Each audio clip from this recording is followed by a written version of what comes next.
places on Earth that human civilization has never touched. Located at the southern tip of Florida, the Everglades is no ordinary swamp. It is the fiercest arena of survival in North America.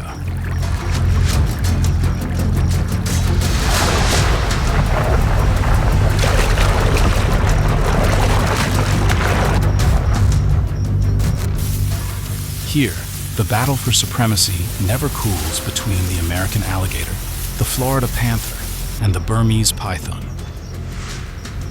Beneath the dark water and the towering grasses, the only law is hunt or become the prey.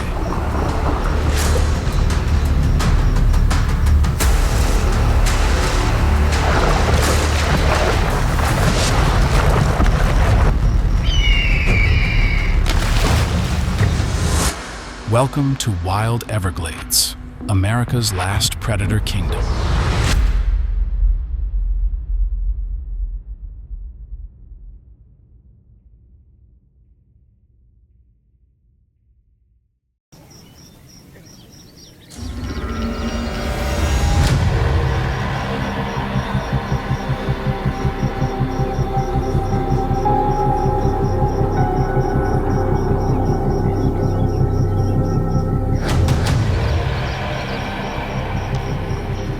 Across the vast waters of the Everglades, the American alligator is one of the most striking creatures. They live in swamps, lakes, canals, and slow-moving rivers. Despite their large size, alligators are extremely hard to spot when underwater.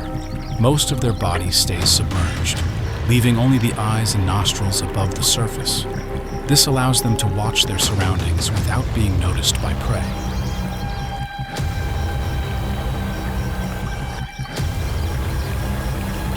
Patience is one of the alligator's greatest advantages. They do not need to chase prey over long distances. Instead, they usually lie still, observe, and wait for the right moment.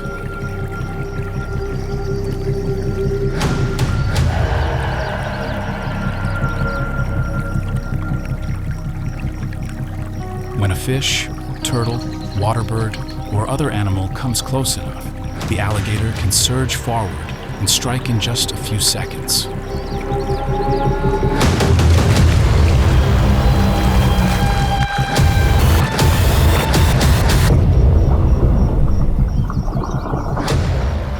The American alligator is one of the largest reptiles in North America.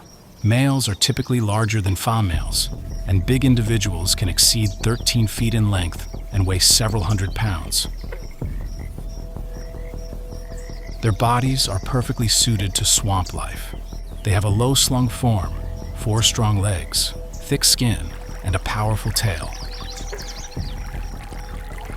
On land, their heavy build makes them seem sluggish, but in the water, they move with surprising agility.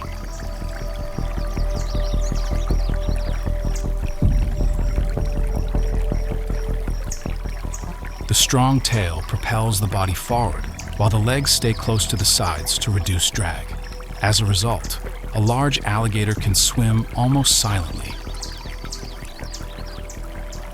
Eyes and nostrils placed high on the head further aid this lifestyle. An alligator can hide nearly its entire body underwater, yet still see and breathe normally. Sometimes the only thing visible is a pair of small eyes on the surface, while several feet of body lie hidden below.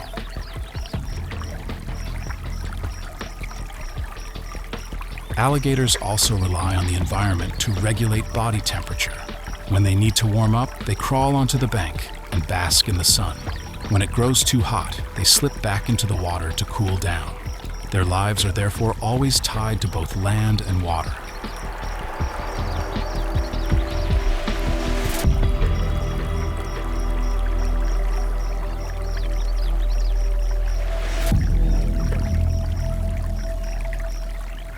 Alligators rarely pursue prey for long. Their hunting style rests on 3 things: concealment, waiting, and sudden attack. An alligator can remain almost motionless underwater for extended periods. Its dark skin blends with the murky water, mud, and surrounding vegetation.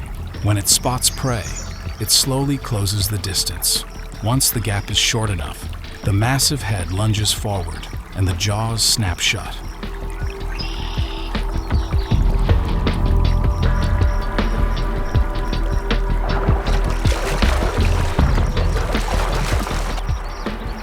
An alligator's diet is varied and changes with body size.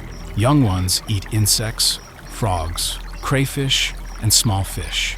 As adults, they can take large fish, turtles, snakes, water birds, and some mammals.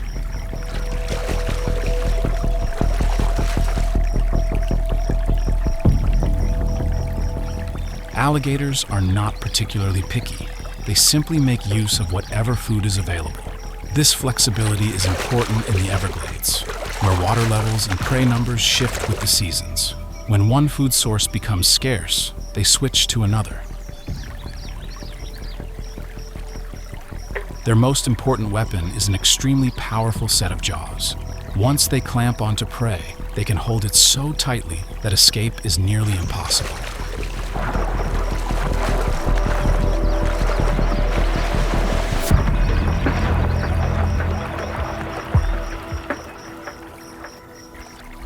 Alligators do not chew the way humans or many mammals do.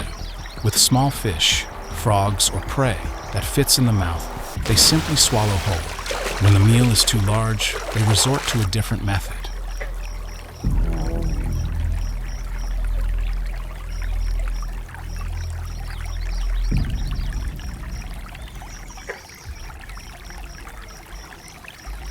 One of the alligator's most famous behaviors is the death roll. When holding prey or a piece of meat too large to swallow, the alligator bites down hard and then spins its entire body violently. The twisting motion generates enormous tearing force that rips the food into smaller pieces.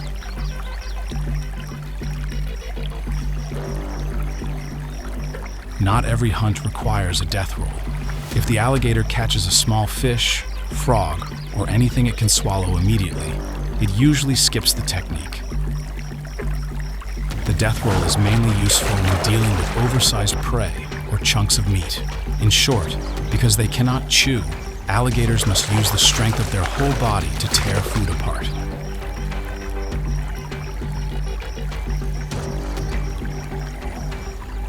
An alligator's role in the Everglades is not limited to hunting. They can also reshape the landscape around them. This is clearest in the places known as alligator holes. The Everglades changes dramatically between the wet and dry seasons. In the wet season, water spreads across vast areas, creating habitat for fish, turtles, frogs, and many other aquatic animals.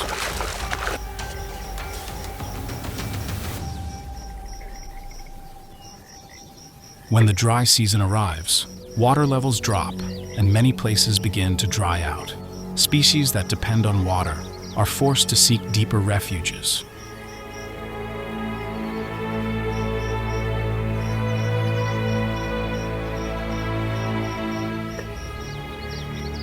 As alligators go about their lives, they use their feet, snouts, tails, and bodies to dig and deepen low-lying spots. Over time, these become water holes. When surrounding water recedes in the dry season, the deeper holes still hold water longer. Fish, turtles, frogs, and other creatures therefore concentrate there. Water birds also gather to hunt and feed.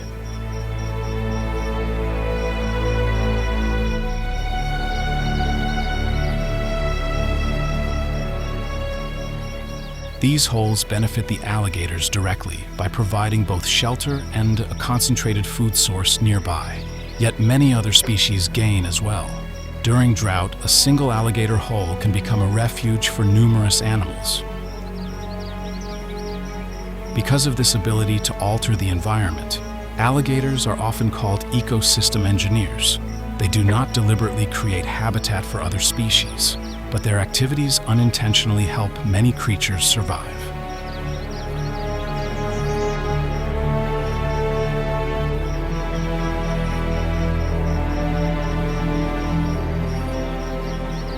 As a large predator, the alligator also helps maintain the balance of the Everglades by eating fish, turtles, snakes, birds, and some mammals, they influence the numbers of many species in the food web. Their presence also makes other animals more cautious when entering the water, feeding, or moving through dangerous areas.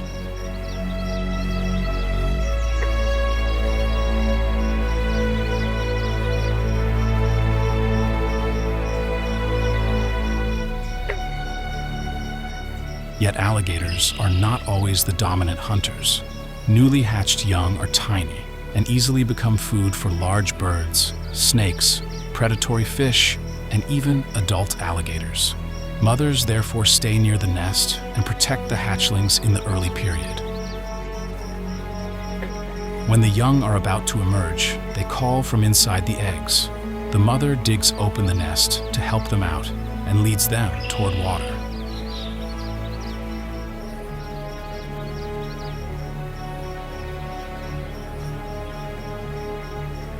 In the first months, the brood usually stays close to the mother to improve survival chances. Not all of them will reach adulthood. Those that do grow steadily year by year. From a small animal that must hide from many predators, they can become alligators more than 13 feet long, with few natural enemies left.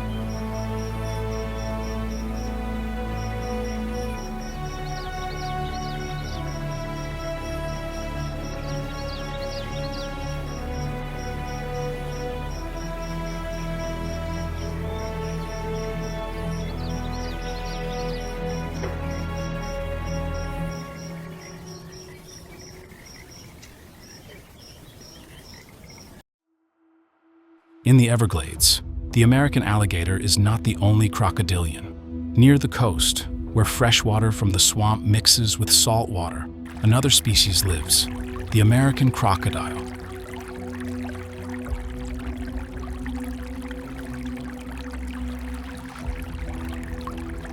While alligators are usually tied to freshwater marshes, American crocodiles appear more often in coastal areas, river mouths, lagoons, and brackish zones. South Florida is special because it is one of the few places on Earth where alligators and crocodiles can occur together in the same natural landscape. From a distance, the two look similar. Both have large bodies, thick skin, powerful tails, and jaws full of teeth. Close inspection, however, reveals many differences.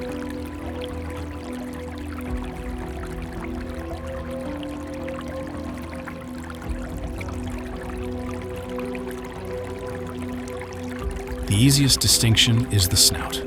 An American alligator typically has a broader, more rounded snout that resembles a U shape. The American crocodile's snout is longer and narrower, forming more of a V.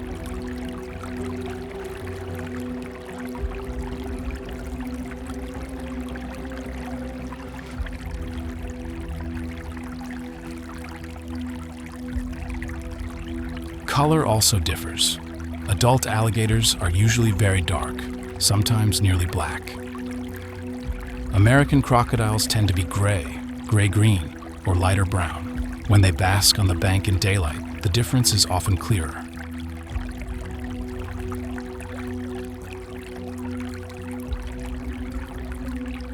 Another clue lies in the teeth. When an alligator closes its mouth, most of the lower teeth are hidden.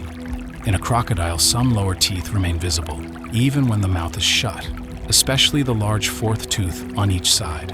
This gives the crocodile's jaw a more toothy, sharper appearance.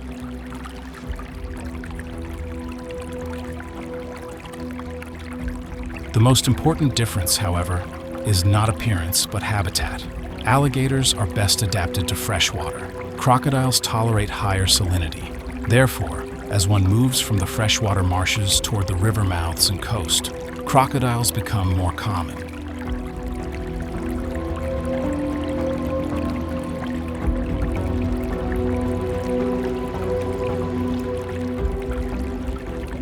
American crocodiles range across many tropical regions of the Americas, from southern Florida through the Caribbean, Mexico, Central America, and parts of northern South America. In the United States, they live mainly in the extreme south of Florida. Here, their habitat is usually near the coast. Mangrove forests, river mouths, small bays, and brackish lagoons offer suitable shelter. Brackish water forms when fresh water from rivers and swamps mixes with salt water from the sea. Salinity in these areas constantly changes with the tide, rainfall, and the volume of water flowing from land to sea.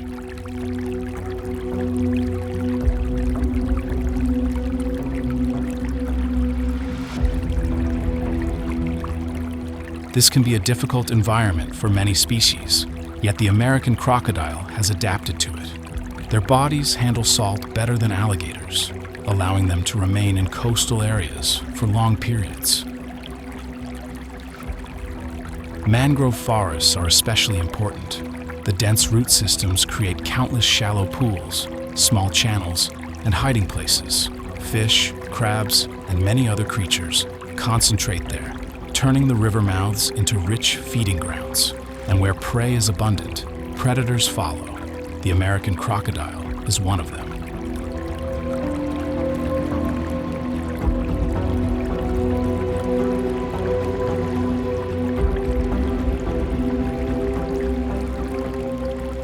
Like the alligator, the American crocodile is an ambush predator. It does not need to swim constantly in search of food. Instead, it uses its ability to hide in the water and wait for prey to come near. At the river mouths, the food supply is diverse. Fish are among the most common prey. Crocodiles may also take crabs, turtles, birds, and other animals when the opportunity arises.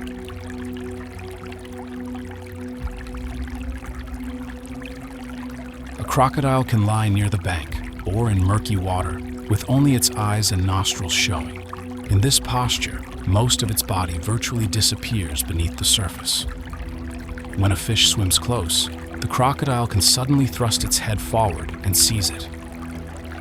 With prey near the shore, it may also approach silently underwater before striking.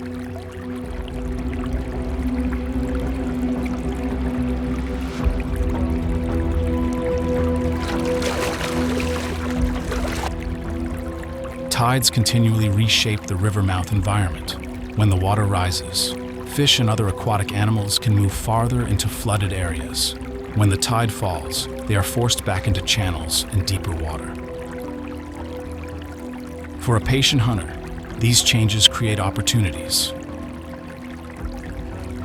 Like the alligator, the American crocodile possesses very strong jaws. Small prey can be seized and swallowed whole. Larger meals can be torn apart by body-twisting motions. Yet they do not hunt all the time. Most of the day, crocodiles conserve energy by resting, basking, or moving slowly through the water. They simply wait for the right moment when food appears.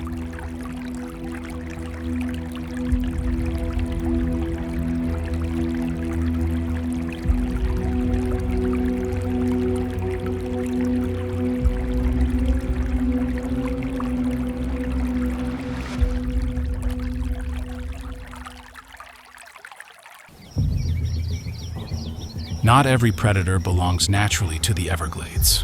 One species that originally lived thousands of miles from Florida has, after arriving here, adapted rapidly and become one of the most notable invasive animals of the swamp, the Burmese python.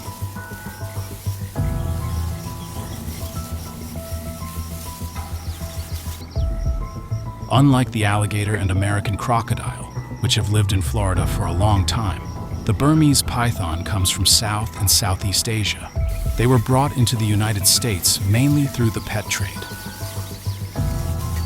Over the years, some individuals were released or escaped into the wild.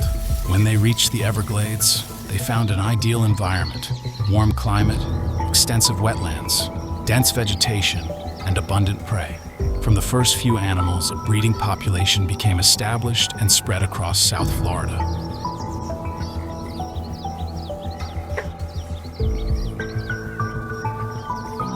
The Burmese python is one of the largest snakes in the world. Adults commonly reach several yards in length. and especially large individuals can exceed 16 feet. With that size, an adult python can take a wide range of prey.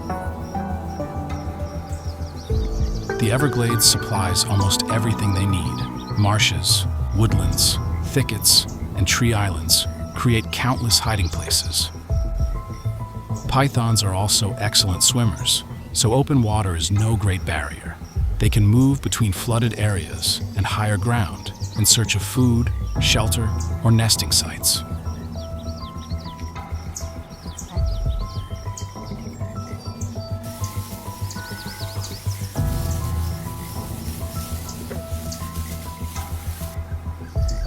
Their coloration provides excellent camouflage.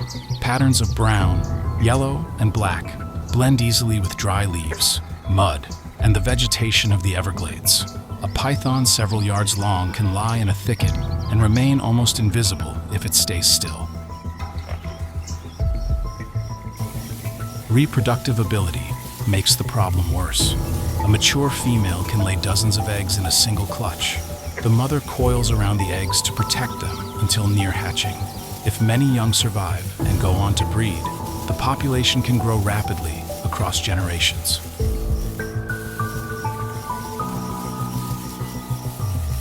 More importantly, in South Florida, adult pythons have few natural predators capable of regularly controlling their numbers.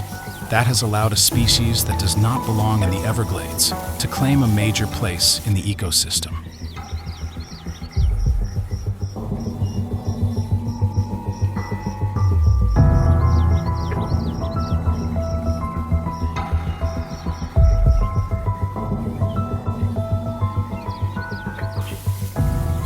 Burmese pythons have no venom. Their power lies in a long, muscular body and the ability to ambush. A python can lie motionless in grass or under bushes, waiting for prey to pass.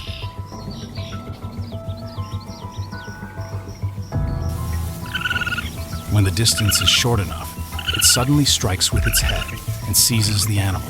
Immediately, the long body coils around the victim. Each time the prey struggles or breathes, the muscular coils tighten further.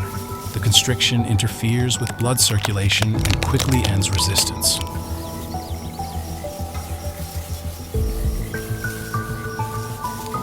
Once the prey is dead, the python begins to swallow it, usually starting at the head or another convenient point. The jaws can open extremely wide thanks to flexible construction, allowing the snake to swallow animals much larger than its own head. In the Everglades, the list of possible prey is long.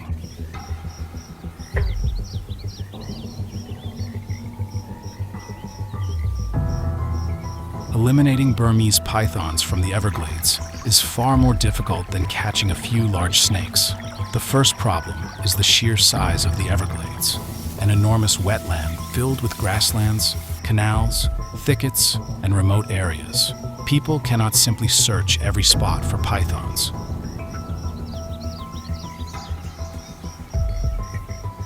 The second is camouflage. Even though they may be several yards long, Burmese pythons are very hard to see when motionless. Their patterns blend with grass, leaves, and mud. Searchers can walk right past a hidden snake without noticing it.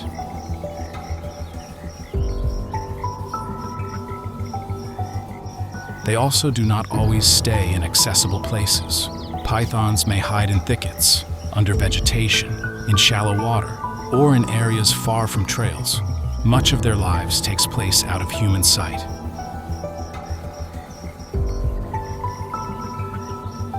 Reproductive capacity creates yet another difficulty. Catching one adult removes that individual from the ecosystem. But if others continue to breed in undetected areas, the population can persist. That is why managers and python hunters use multiple methods. People search and capture pythons directly, especially in places where they are known to occur.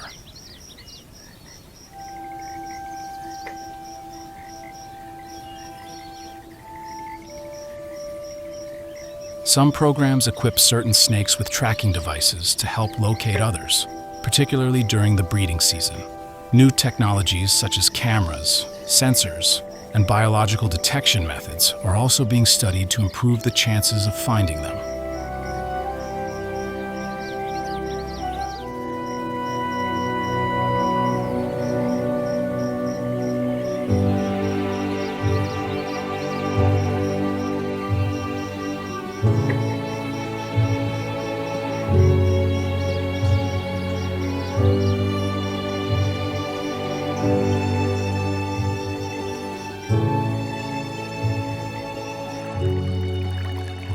In the murky waters of the southern United States lives a fish whose appearance readily recalls a creature from prehistoric times.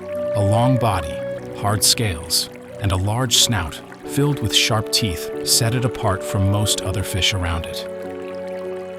That is the alligator gar, one of the largest freshwater fish in North America. The name alligator gar comes from the broad snout and rows of sharp teeth that resemble a crocodilian's jaws. Large individuals can exceed 6.5 feet in length and weigh more than 220 pounds.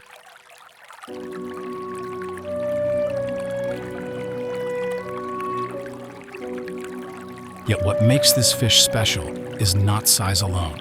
Alligator gars belong to a group with a very ancient evolutionary history. Ancestors of the gars appeared tens of millions of years ago, and many features of their bodies still look distinctly archaic.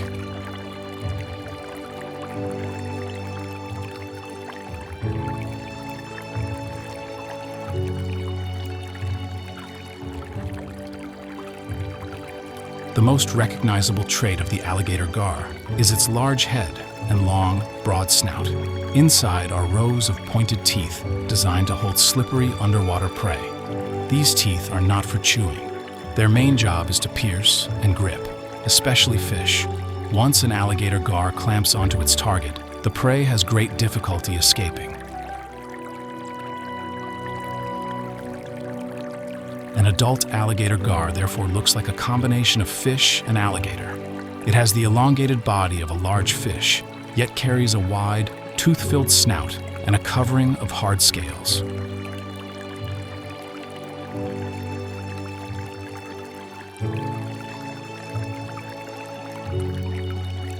Alligator gars feed mainly on fish and other aquatic animals. Rather than wasting energy on long chases, they usually swim slowly or remain still in the water, waiting for prey to enter striking range. Body coloration helps them blend with the surroundings. The back is typically dark, making a large gar hard to spot from above, especially in murky or heavily vegetated water. When it detects a suitable fish, the alligator gar approaches gradually. It may keep its body almost motionless, using only small fin movements to adjust position. The prey sometimes never realizes danger is right beside it. The diet consists mostly of fish, but large individuals can take other food when the chance arises. This is a flexible predator, ready to eat whatever suitable animal it can catch.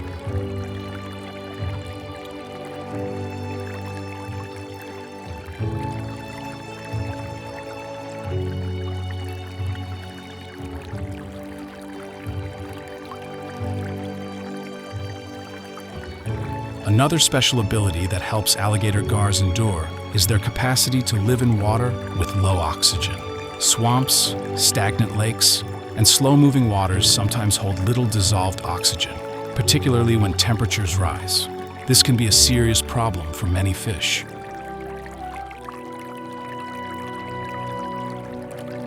But alligator gars have an advantage. Besides taking oxygen from the water through their gills, they can surface and gulp air. An internal organ allows them to use the oxygen from that air. This ability lets them survive in environments where many other fish struggle. In hot, stagnant, oxygen-poor water, the alligator gar can still persist.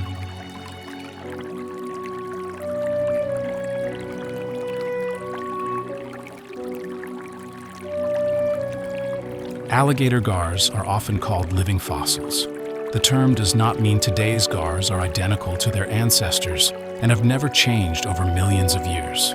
They continue to evolve like every other organism. Fossils of ancient relatives show that gar-like fishes already existed in the age of dinosaurs. While many groups of animals appeared and vanished, this lineage has continued to the present day.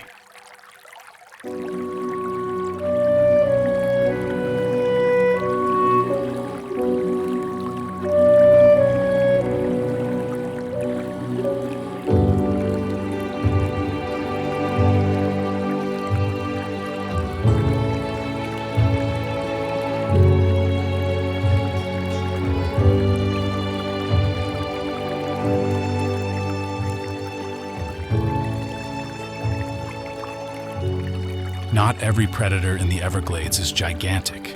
In the freshwater of the swamp, the largemouth bass is one of the most familiar and noteworthy predatory fish. They occur in canals, lakes, and slow-moving waters with abundant vegetation.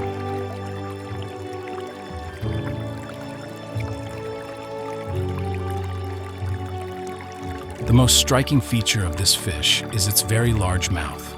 In adults, the upper jaw can extend past the eye. The wide mouth allows them to swallow prey of considerable size relative to their own body.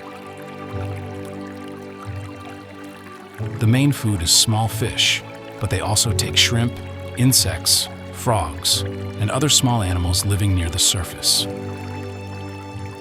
Largemouth bass prefer places with plenty of aquatic plants, submerged branches, or underwater structure. These spots serve both as cover and as convenient ambush sites.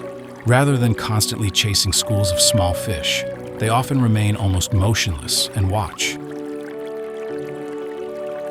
The dark green back helps the body blend with the surroundings. In waters full of grass and plants, a stationary base can be very hard to detect. This allows it to approach prey with little movement.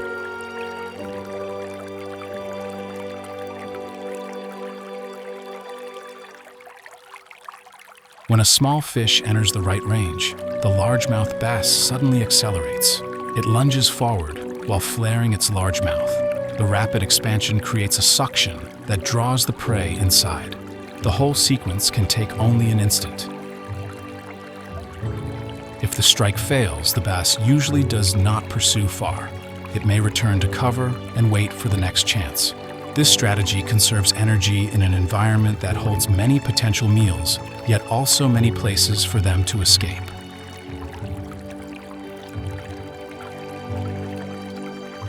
Although it lacks the enormous size of an alligator gar or the power of a crocodile, the largemouth bass remains an effective hunter, hiding among the plants, waiting for prey to come close, then attacking with speed. That is how this small underwater assassin of the Everglades survives.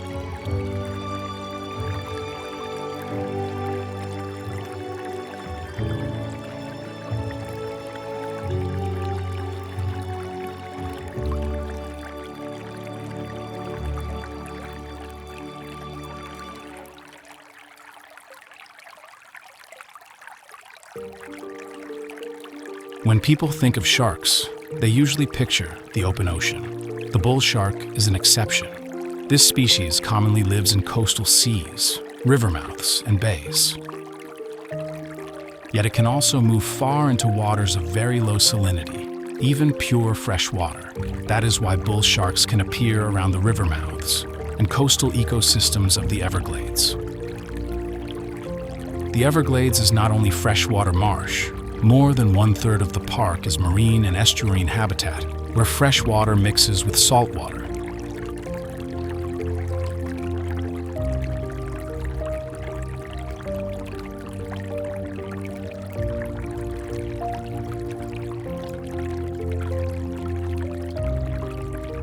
Bull sharks regulate the salt and water balance in their bodies very effectively. When they move from the sea into a river mouth, their kidneys and other organs can adjust to the lower salinity. Thanks to this ability, they can enter river mouths, lagoons, and freshwater areas that most marine sharks cannot tolerate for long.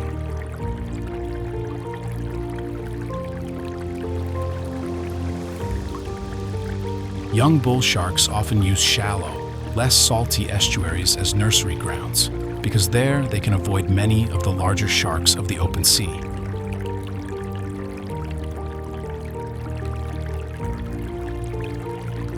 In the Everglades, the freshwater flows gradually toward Florida Bay and the mangrove forests, creating a transition system from fresh to brackish water and then to the sea.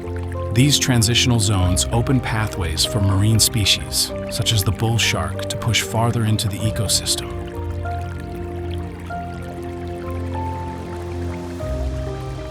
The bull shark is a powerful predator. It has a stocky body, a short snout, and large jaws. Its diet is diverse: fish, rays, and many other marine animals. When hunting, bull sharks often swim near the bottom or in murky water, where prey has difficulty detecting their approach. However, one should not picture bull sharks as regular hunters among the deep flooded grasslands of the interior Everglades. They are more closely tied to river mouths, brackish water, bays, and areas with direct connection to the sea.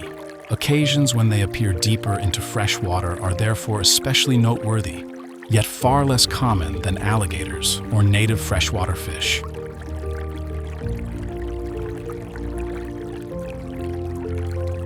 Where the water of the Everglades meets the sea, the boundary between two worlds grows blurred. Alligators may appear near the river mouths. Marine fish move into the brackish zones, and occasionally a shark fin may cut through the cloudy water. The bull shark is a reminder that in the Everglades, even the line between river and sea cannot stop a predator that knows how to adapt.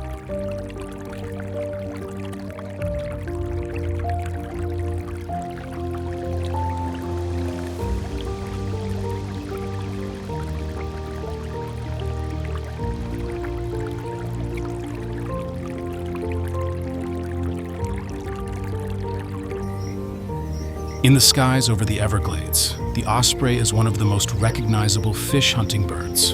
Unlike many birds of prey with varied diets, the osprey depends mainly on fish. Nearly its entire body is adapted to spotting, catching, and carrying fish away from the water.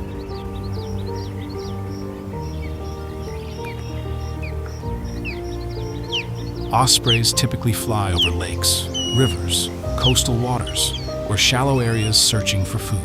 With excellent eyesight, they can detect fish from high above. When they locate a target, they adjust their flight path, dive toward the surface, and thrust both feet forward. Sharp, strong talons lock onto the fish. The feet of the osprey are specially suited to holding slippery prey. The toes and the surface of the feet help grip the fish more securely once it leaves the water. When carrying a fish, the osprey usually turns the catch so the head points forward, reducing air resistance.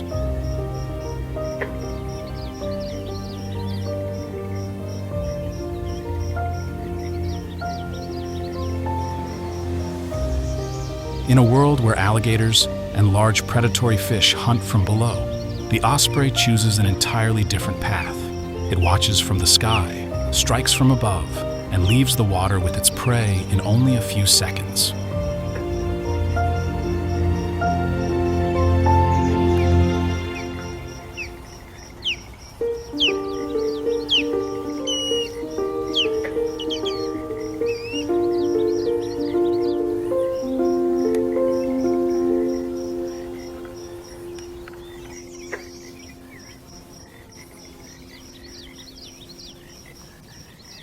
If the osprey is a specialist at catching fish, the bald eagle is a more flexible predator. Fish are an important food source, but bald eagles can also take birds, small animals, and carrion.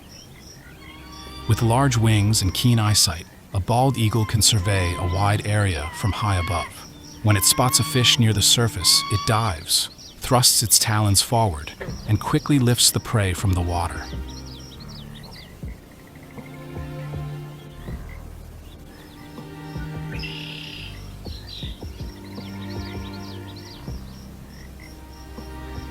Yet bald eagles do not always hunt for themselves. Sometimes they choose an easier method, stealing food from other birds. Ospreys can become targets. After an osprey catches a fish and rises into the air, a bald eagle may chase it, applying pressure until the osprey drops the catch. When the fish falls, the eagle swoops down and claims the prize.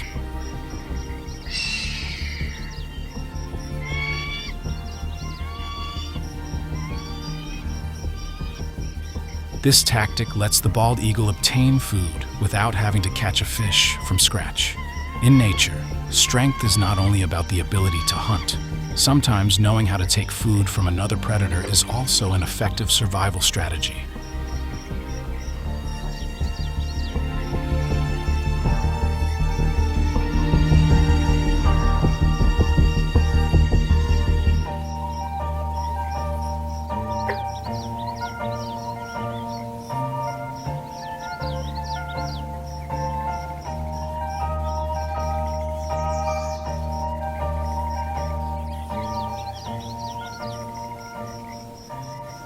In the shallow waters of the Everglades, the great blue heron is a familiar sight.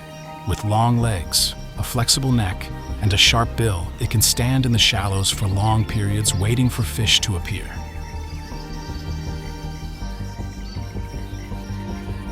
Great blue herons usually move very slowly. Each foot is placed gently so as not to startle prey. When a fish comes within the right distance, the coiled neck suddenly shoots forward. The long bill plunges into the water and seizes the prey in a rapid strike.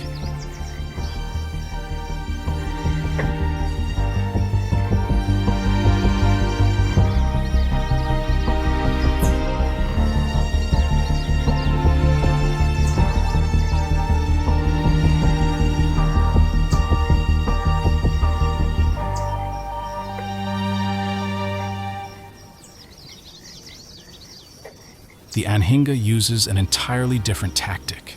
Instead of standing on the bank or in the shallows waiting for fish, the anhinga enters the water and actively pursues its prey. While swimming, most of its body is submerged. Only the long neck sticks up, making it look like a snake moving across the surface.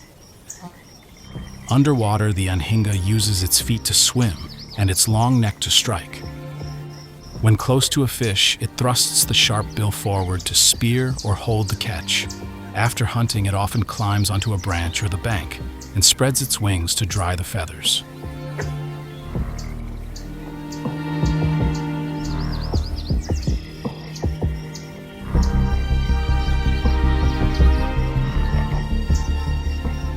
Two birds that both hunt fish, yet choose completely different methods. The great blue heron stands still and waits for prey to approach. The anhinga goes into the water and actively seeks it. One hunts from above the surface. The other turns itself into an underwater hunter.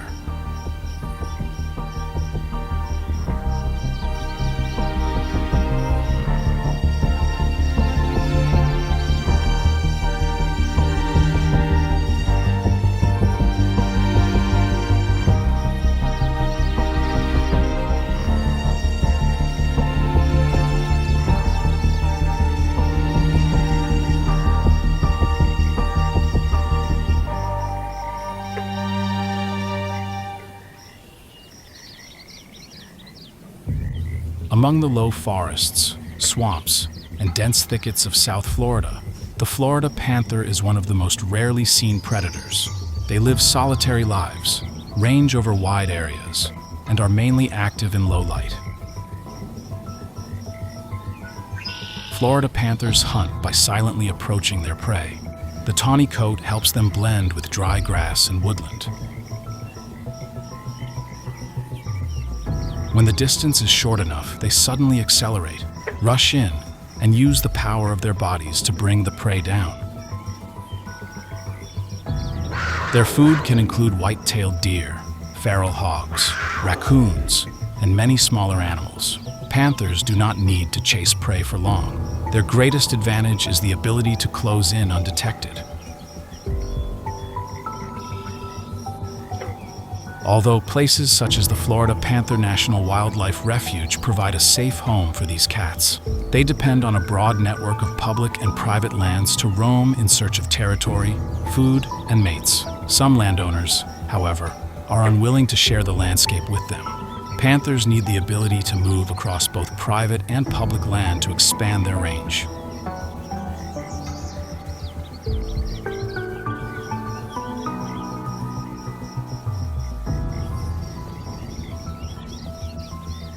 High isolation and a small population size leave the Florida panther vulnerable to genetic problems and catastrophic events such as disease outbreaks, parasite surges, and exposure to toxins. In recent years, for example, some Florida panthers and bobcats have been affected by a neuromuscular disorder of unknown cause. Affected animals show varying degrees of hind limb weakness that makes walking difficult. The Florida Fish and Wildlife Conservation Commission is monitoring efforts to locate and examine the affected animals. Another major obstacle to expanding their range northward is traffic accidents, the leading cause of death for the species. Dozens of panthers are killed on the roads each year as they travel their large home ranges. The record was 34 killed while crossing roads in 2016, and last year, 2025, 17 panthers died in collisions with vehicles.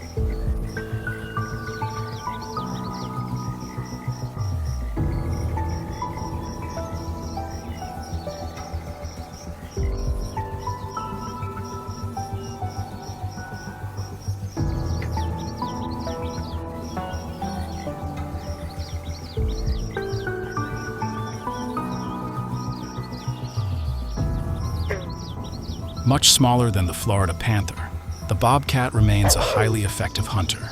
They live in a variety of habitats, from woodlands and grasslands to elevated areas within the swamp. Bobcats usually take small prey such as rabbits, rodents, birds, and reptiles. They move slowly, keep low, and use grass or brush to conceal their bodies. When the prey comes close enough, the bobcat suddenly launches itself in a short, rapid pounce.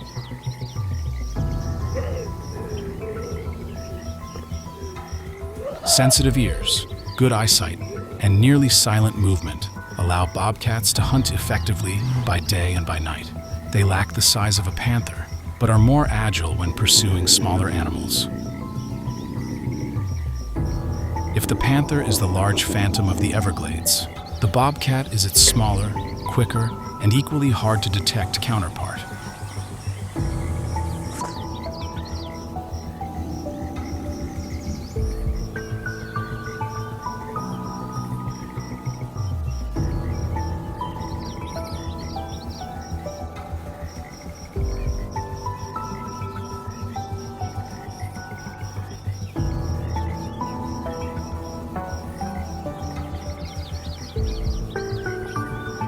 Not every predator in the Everglades relies on raw power. The cottonmouth uses an entirely different weapon, venom. This snake often appears near marshes, canals, and damp places. Its coloration helps it blend with mud, decaying leaves, and waterside grass. It can remain motionless for long periods and be very difficult to notice. Cottonmouths hunt fish, frogs, rodents, and other small prey. When the animal comes near, the snake delivers a rapid bite and injects venom. It may then follow the trail until the prey can no longer resist. When threatened, a cottonmouth sometimes opens its mouth wide, revealing a striking white interior. That feature gives the snake its common name. Among the reeds and shallow water, the danger sometimes comes not from a giant animal, but from a bite delivered in the blink of an eye.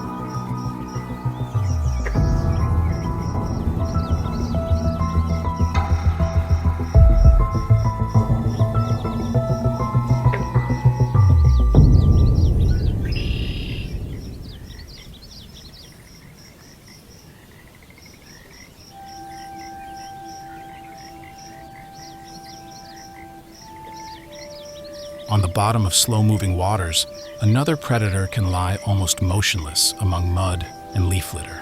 That is the snapping turtle, a species famous for its large head, strong neck, and extremely quick bite. Unlike turtles that feed only on plants, the snapping turtle has a broad diet. It can eat fish, frogs, invertebrates, and many other small aquatic creatures. Most of the time, it does not chase prey.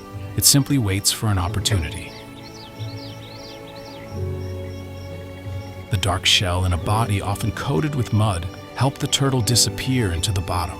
When a fish or small animal comes too close, the neck suddenly extends and the jaws clamp shut with great speed. Snapping turtles are not the fastest hunters in the Everglades, but they possess another advantage: patience. Lying still on the bottom, waiting, and striking only when the chance appears, allows them to conserve a great deal of energy. Beneath a layer of mud that looks peaceful, a motionless shell can hide a set of jaws always ready to close.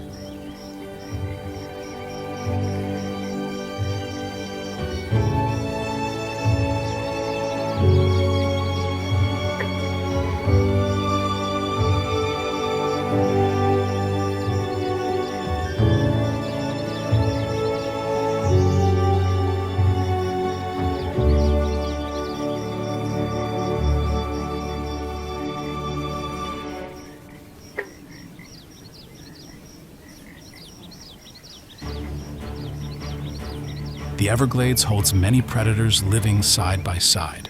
Most of the time, each species has its own habitat, prey, and hunting style.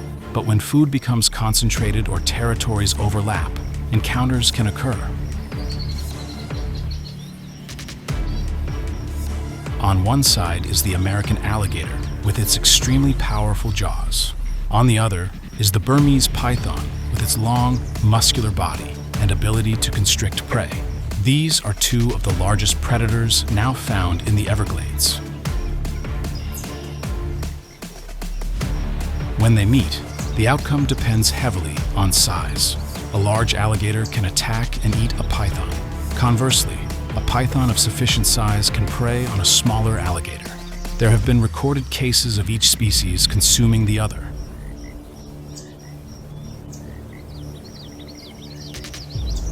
Yet these battles are not frequent. Most of the time, both hunt other prey.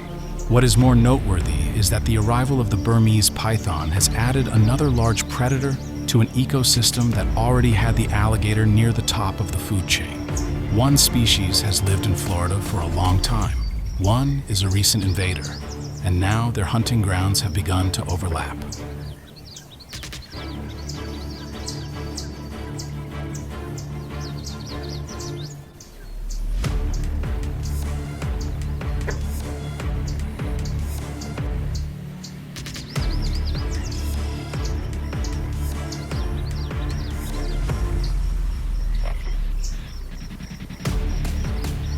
In the sky, the competition takes a different form. Bald eagles and ospreys both eat fish, but instead of fighting directly in the water, the confrontation sometimes begins after the osprey has already caught its prey. The osprey is a fish-catching specialist. It dives to the surface, seizes the fish with its talons, and rises quickly. That success, however, can attract the attention of a bald eagle. The eagle may chase the osprey that is carrying the fish. The pursuit continues until the osprey is forced to drop the catch in order to fly faster. When the fish falls, the eagle dives and claims the food. This is an efficient way of obtaining a meal. Rather than catching a fish itself, the bald eagle exploits the success of another hunter. The osprey is skilled at catching fish. The bald eagle is sometimes skilled at stealing them. In the skies of the Everglades, catching prey does not always mean keeping it.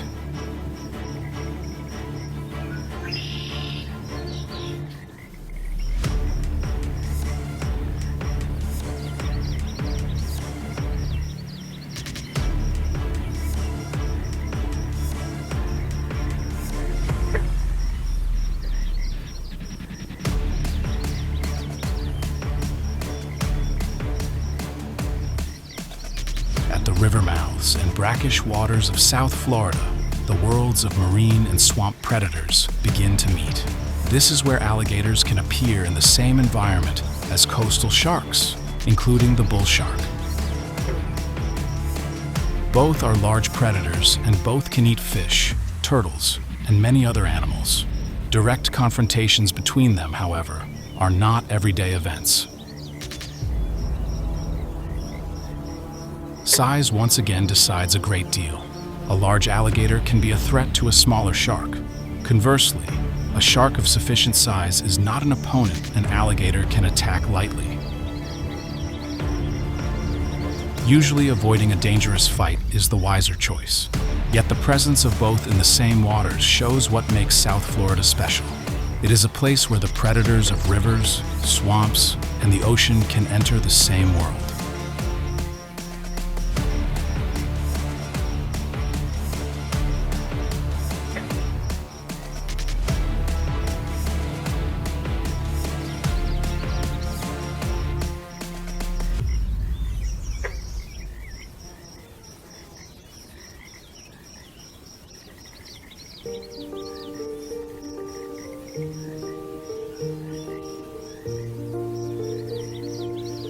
The greatest competitions in the Everglades do not always arise over territory.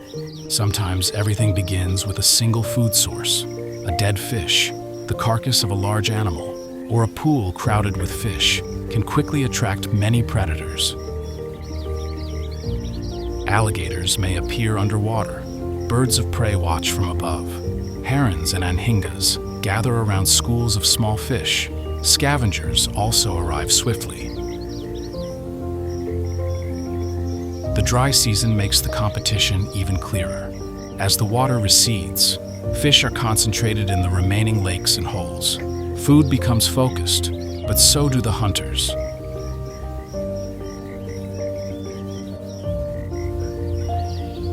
Alligators ambush in the deeper water. Great blue herons stand along the edges. Anhingas dive after fish. Ospreys watch from the sky. Predatory fish continue the hunt just below the surface. Each species uses a different tactic, yet all aim at the same resource. Not every encounter ends in a fight. A smaller animal usually chooses to withdraw when a stronger one appears. Species that hunt in different ways can also exploit the same area without direct confrontation. That is how the Everglades sustain such a diverse community of predators. They share the same landscape, sometimes pursue the same kinds of prey, yet each finds its own niche. Under the water, on the shore, and in the sky, the competition never truly stops. In the Everglades, catching food is a challenge, but keeping it can be even harder.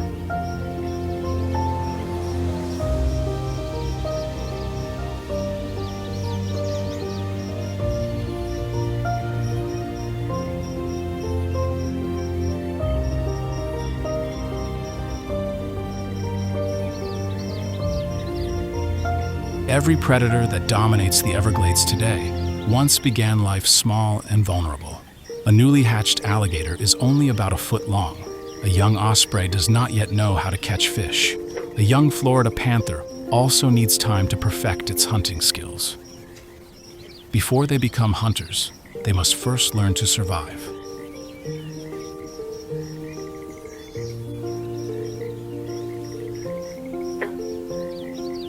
For the alligator, the mother's protection is crucial in the early stage. She guards the nest and often stays near the young after they enter the water. Yet the hatchlings must still catch small prey, such as insects, frogs, and fish on their own. As their bodies grow, the size of their prey increases. From clumsy early strikes, they gradually learn how to ambush and choose the right moment to attack.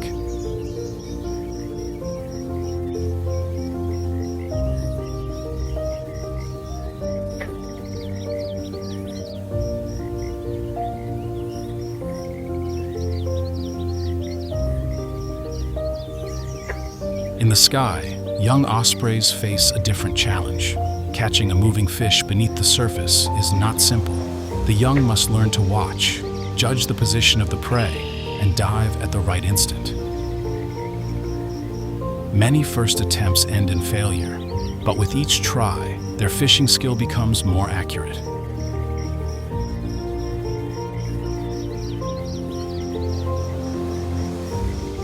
Young Florida panthers also need time to become independent hunters. While living with their mother, they observe and gradually acquire the skills needed to search for, approach, and attack prey. When they are large enough, they leave her, seek their own territories, and begin solitary lives.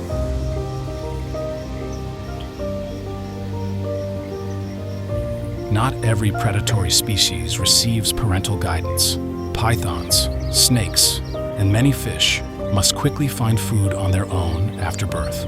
Most of their hunting behavior is instinctive and then becomes more effective through experience. For these animals, the first lesson of life is also the harshest. Either catch food or become food for someone else. Many young never reach adulthood. They may die from lack of food, disease, or attacks by larger predators. Those that survive gradually replace the previous generation and continue to hold their places in the food web.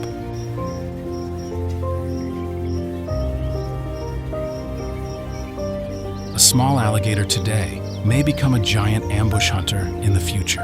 A young osprey, failing its first dives, may become a skilled fish catcher. A young panther following its mother's tracks will one day walk into the deep forest on its own. The predators of the Everglades do not live forever, but as one generation ages, another is learning how to hunt so that the struggle for survival in the swamp can continue.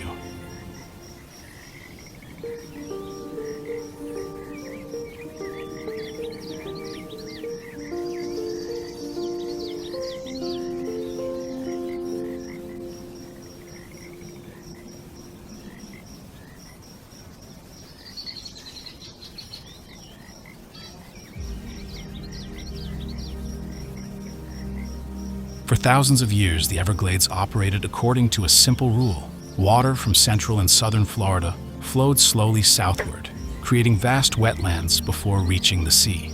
The rainy season brought water. The dry season caused it to recede. That rhythm determined where fish spawned, where birds fed, and where predators found their prey.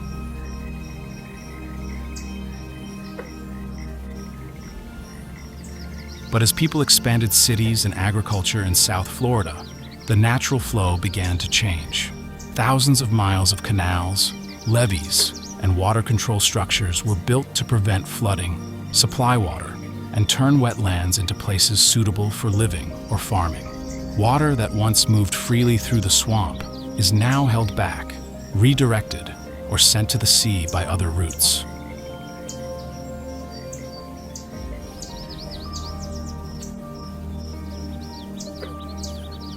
Changes in the water bring changes to the entire ecosystem. Some areas become drier, while others may hold water longer than normal. Fish and aquatic animals shift their living places, affecting the species that hunt them.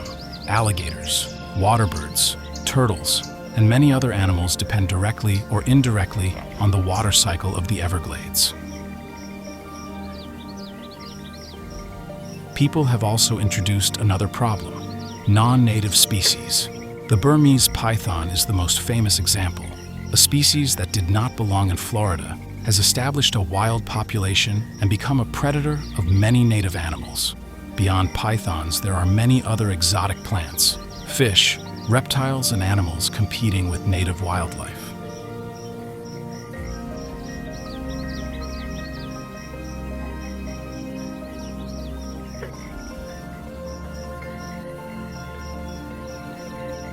Roads and urban development also fragment habitat.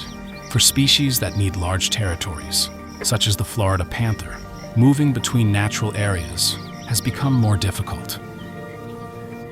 Roads that cut through habitat create the additional risk of vehicle collisions.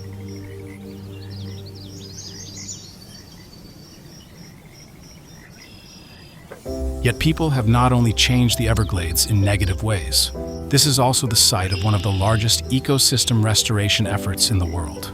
Projects are underway to return water flow closer to its natural pattern, restore wetlands, improve water quality, and protect habitat for native species. Today's Everglades is therefore no longer exactly the same swamp of hundreds of years ago. Alligators, eagles, panthers, and thousands of other species continue their struggle for survival, but their future now depends heavily on human decisions. People have altered the waters of the Everglades, introduced new species into the ecosystem, and reduced many wild areas. Yet people can also become the force that helps this land recover. The future of the Everglades will depend on which path we choose.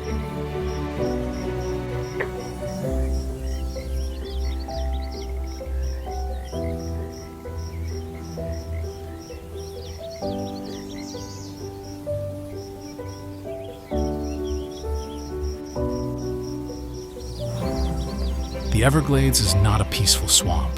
Beneath the surface, an alligator lies still, waiting for prey. In the mangrove forests, an American crocodile patrols the river mouths. A Burmese python hides among the tall grass. An osprey dives to catch a fish. An eagle watches from above. And a Florida panther moves silently through forests where it rarely leaves a trace. Each species has its own way of surviving. Some win by strength, others by speed, venom, or camouflage. Some hunt from the sky, some ambush underwater, and others need only lie still beneath the mud until an opportunity appears.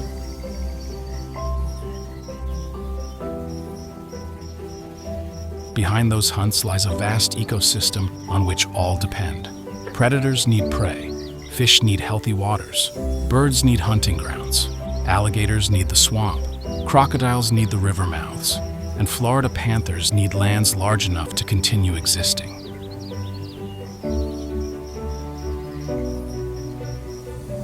And now the future of this kingdom also depends on people. If the waters continue to flow, the wetlands are protected, and native species still have places to live. The struggle for survival in the Everglades will continue through many generations. A young alligator will grow and become an ambush hunter. A young osprey will make its first dive toward the water. A new Florida panther will step into the deep forest and seek its own territory. The Everglades will keep changing. Old generations disappear and new ones appear. But the most important law of this land remains the same. To survive, every creature must adapt.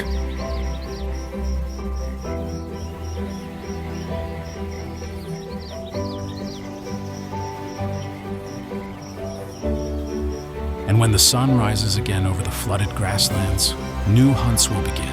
This is the Everglades, where land, water, and predators together create one of the most remarkable wild kingdoms in North America. In your opinion, among all the predators of the Everglades, which species truly deserves to be called the king of the swamp? Leave your answer in the comments. If you enjoy journeys into wild nature, please like, share the video, and subscribe to the channel so you can continue exploring with us on future trips. Because out there still lie countless mysterious lands, extraordinary animals, and survival battles waiting to be discovered. See you on the next adventure into the wild.